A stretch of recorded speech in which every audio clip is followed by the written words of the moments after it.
Olá pessoal, tudo bem com vocês? Aqui é o professor Wagner. Na aula de hoje a gente vai estar estudando um pouco sobre vetores. Olha eu aqui.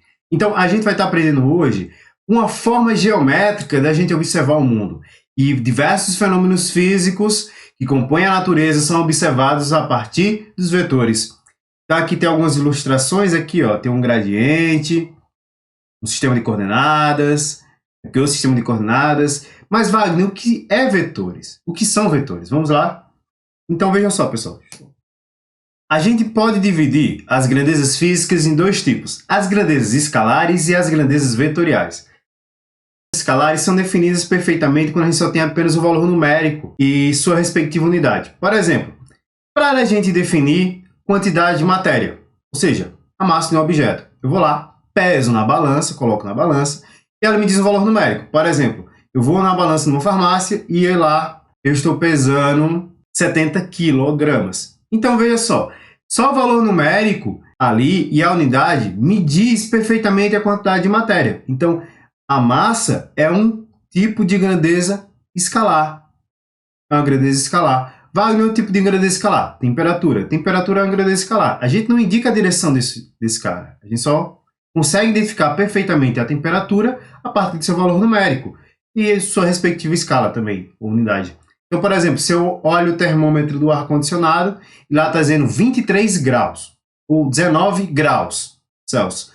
Quando eu digo 19 graus Celsius, eu já defini muito bem o valor da minha temperatura. Beleza? Então, temperatura também é uma grandeza escalar. Outra grandeza escalar também é o volume.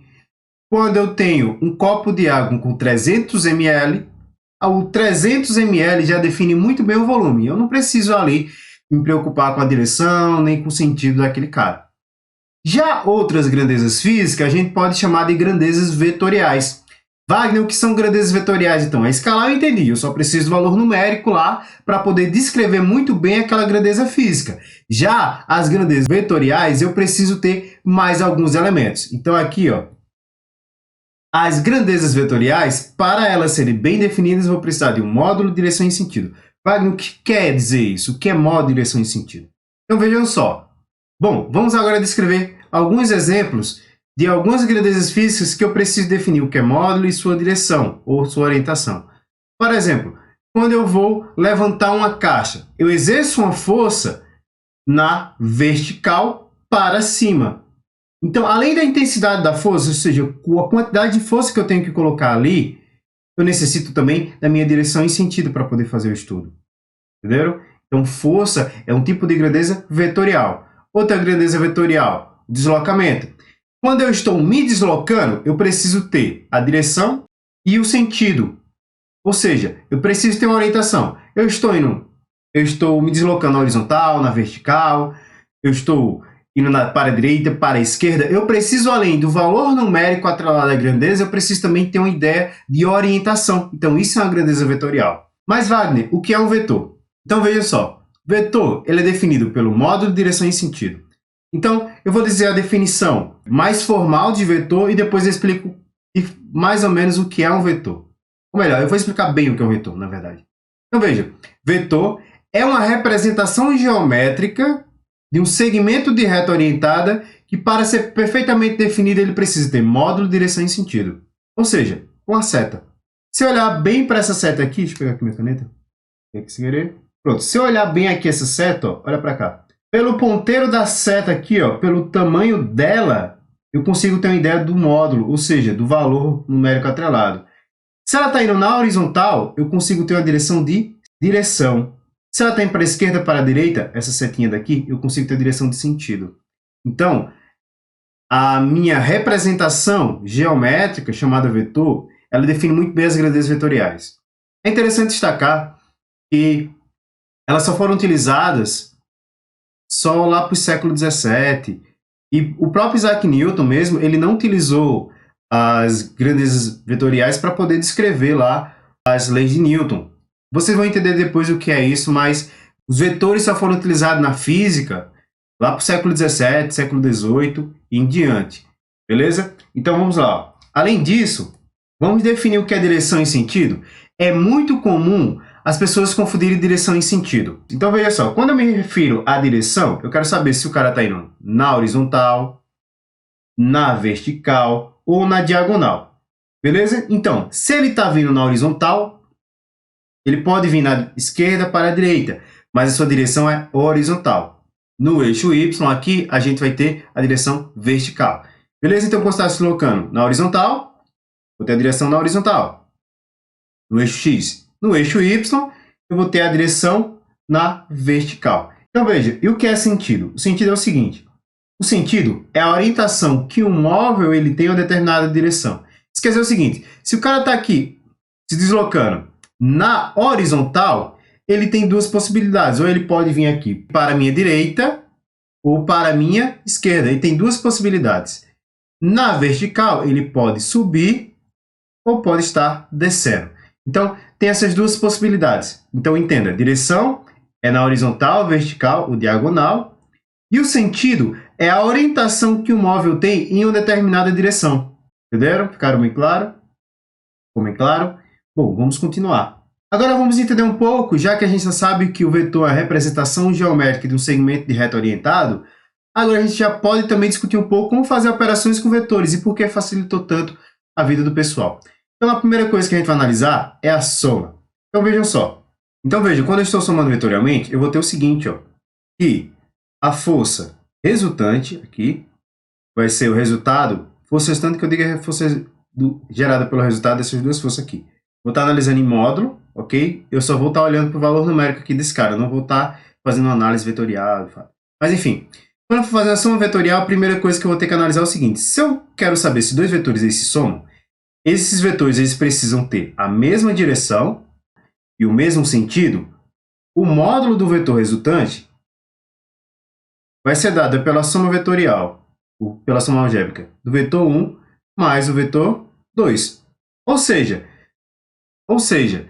se eu estou analisando esses dois vetores aqui, perceba, se eu tenho uma força puxando para a minha direita, a força F1, e eu tenho agora, eu peço ajuda a outra pessoa para me ajudar, e ela puxa na mesma direção que eu estou puxando, automaticamente, as forças aí elas tendem a se somar.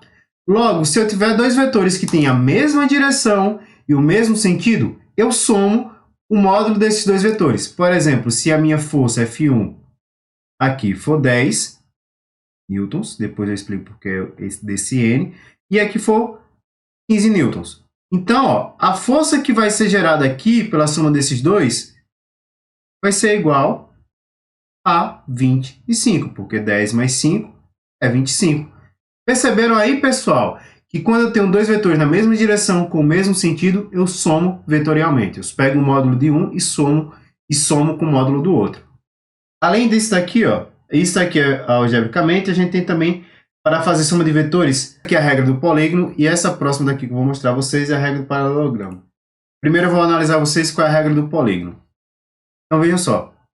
Qual é a regra do polígono? Ele diz o seguinte, se eu quiser só olhar geometricamente o meu vetor, eu posso fazer a minha conta sem precisar fazer cálculos de fato. É o seguinte, quando eu estou somando dois vetores, eu vou pegar a origem de um vetor e vou colocar aqui ó, na extremidade do outro vetor. Então, se eu for somar aqui ó, a soma vetorial de A mais B, lembrando que quando a gente tem um vetor, eu tinha esquecido de colocar, a gente precisa descrever e colocar uma seta em cima. Então, toda vez que você estiver trabalhando com vetores, você tem que colocar, para identificar que isso é um vetor, uma seta em cima. Então, vejam só. Se eu for somar A com B, eu vou pegar aqui ó, a origem de um vetor e juntar com a extremidade do outro vetor. Beleza? Então, é isso que vocês têm que fazer. Ó. Vou pegar aqui ó, a origem de um vetor e vou juntar com a extremidade do outro. Então, quando eu fazer essa soma aqui, eu tenho o vetor A e aqui eu tenho o vetor B. Percebam que eu peguei a extremidade, a origem de um vetor, do vetor B, e coloquei na extremidade do vetor A. Depois eu ligo esses dois pontos, formando um outro vetor chamado vetor C. Logo, nesse caso aqui, o vetor A mais o vetor B gera o vetor C. Ok? Ô Wagner, se em vez de eu ter somado aqui, pegado a origem de B e ter colocado na extremidade de A, eu tivesse feito o inverso, eu tivesse colocado aqui o vetor A na extremidade de B, a origem de A na extremidade de B, ia dar o mesmo resultado, pessoal. Porque veja só, se eu colocasse esse cara para cá e fazer isso aqui, deixa eu tirar aqui minha câmera para vocês verem melhor. Se eu tivesse feito essa soma daqui, ó, tivesse colocado A na frente de B, iria ficar da seguinte maneira, ó. E vir para cá, B estaria aqui. Eu tenho aqui ó, o vetor B, ó, embaixo. Tem aqui o vetor B. E aqui, ó, do outro lado, eu teria aqui o vetor A. Olha que bacana. Mesma configuração, iria gerar ó, o mesmo vetor C. Então, os vetores elas têm essa propriedade. A mais B, que é a propriedade comutativa, é igual a B mais A. Não importa a ordem que você soma esses dois vetores, o vetor resultante sempre vai ser o mesmo. Beleza? Outra coisa interessante, existe um vetor chamado vetor nulo. Bom, agora vamos falar sobre o vetor nulo. Ô Wagner, o que é o vetor nulo? Pelo nome aqui, você já deve ter um pouco de ideia do que seja esse vetor nulo. O vetor nulo, ele é o vetor zero. Então, veja só. Se eu tiver uma configuração aqui, eu tenho o vetor A, o vetor B, e aqui eu tenho o vetor C. Se eu somar vetorialmente esses caras, a gente vê que há uma figura fechada aqui. Não é isso? Ó, ele saiu de A, juntou com a extremidade de B, mas só que inverteu esse cara daqui. Tá vendo? Então, eu vou ter que, quando eu somar A mais B mais C, como dá uma estrutura fechada, isso aqui vai gerar um vetor nulo. Ou seja, a soma vetorial desses três vetores aqui vai ser igual a zero. Uma outra forma de observar isso é a gente analisar o seguinte, ó. O vetor A com o vetor B, quando eu somar esses dois caras, não vai gerar um vetor para cá, ó. O vetor resultante vai sair. O vetor resultante da soma de A mais B, ele vai sair da origem de A e vai estar à extremidade de B. Vou chamar aqui do vetor D qualquer. Perceba que o vetor D, ele tem o mesmo tamanho que o vetor C, só que tem um sentido oposto ao vetor C. Então, é como se eu tivesse com a força puxando para cá, nessa direção, e outra força de mesma intensidade puxando na direção oposta, para cá. Ó, se eu tenho duas forças aqui, que tem a mesma... Então, se eu tenho dois vetores aqui, que tem a mesma intensidade, só que, ó, sentidos contrários, quando eu somar vetorialmente, esses dois caras se anulam. Então, por isso que numa figura fechada, a gente vai ter que o vetor resultante, ele é nulo. Beleza?